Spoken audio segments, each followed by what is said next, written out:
Дойче Дунков, ты еще увидишь, как из-за твоей продажной глупости, Анна-Лена Бербок, Берлин будет гореть. Надо как-то сделать так, чтобы американские солдаты начали гибнуть. Да мы сотрем в порошок Варшаву и Вильнюс. Почему мы признаем Францию в ее границах? Как я хочу посмотреть, чтобы Урсулиха фон дер Ляля корчилась с куском беспилотника в глотке. Когда на сегодняшний день мы говорим, что война будет безъядерной, мы, наверное, лукавим. По количеству на душу населения, правда, Канада ее опережает, но Америка — это мировая держава победила. Я сейчас требую спалить Берлин. Welcome to another episode of Russian Hate Speech, where we break down the Kremlin's latest lies against the West.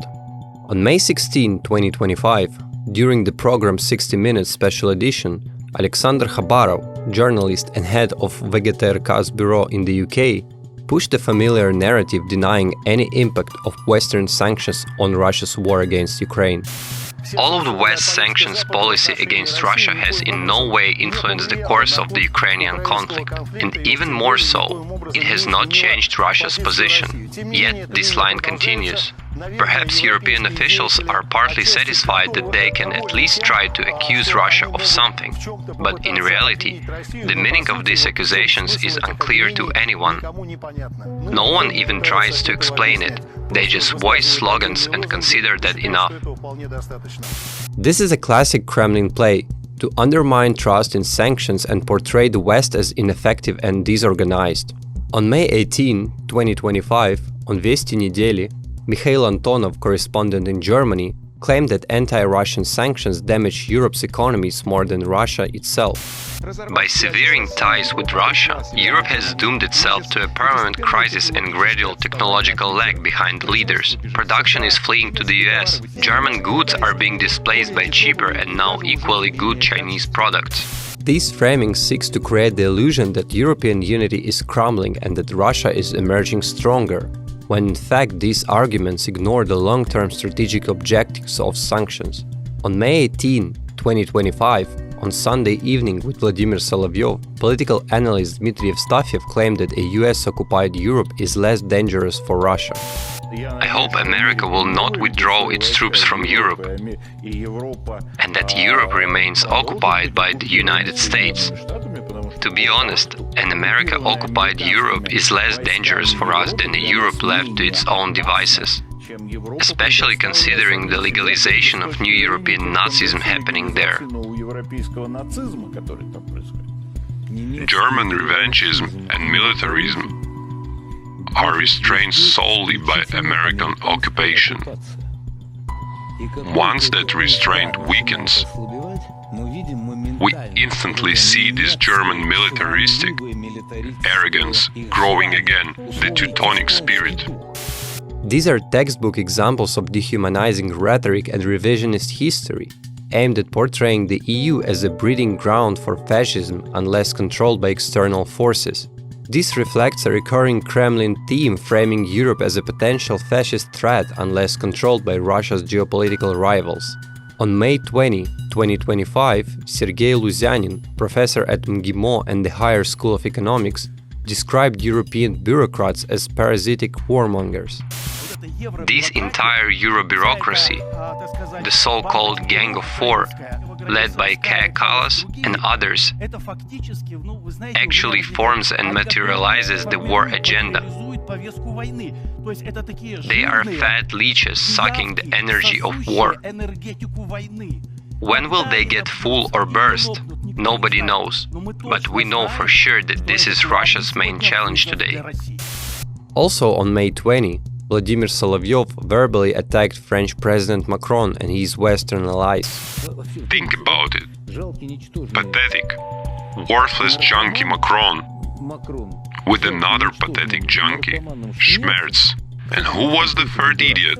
Starmer, a rare fool. No point even remembering his name. They're issuing ultimatums to Russia? You only exist because Vladimir Vladimirovich is a measured and kind man.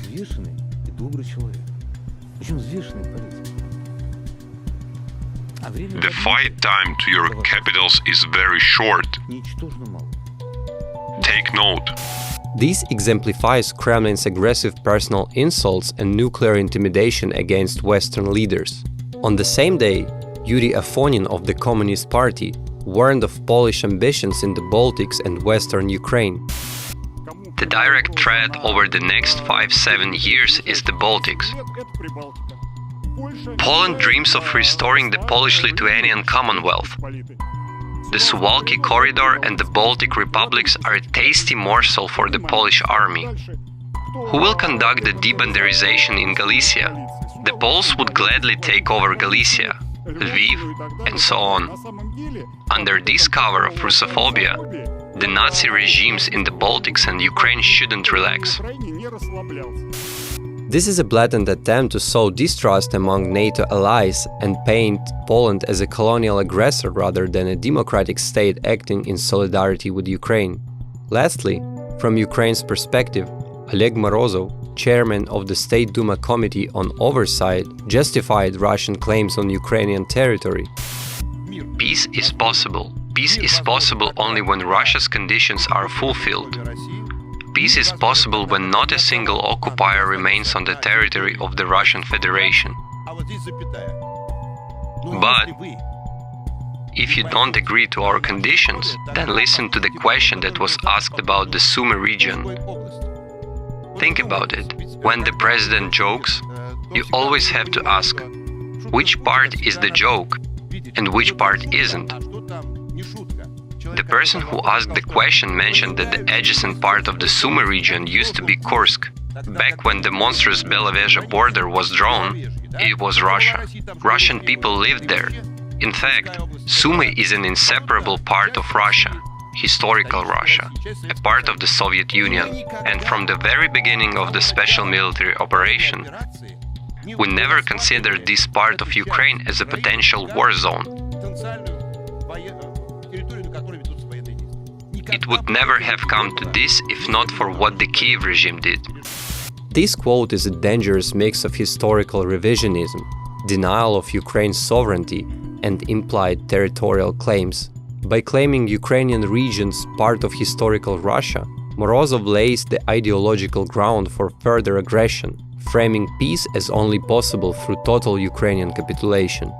This is yet another example of the Kremlin's hybrid tactic, wrapping expansionist threats in pseudo-historical justifications and gaslighting narratives about who the real aggressor is. Thank you for joining us today. Stay tuned for the next episode of Russian Hate Speech, as we continue exposing the Kremlin's war on reality.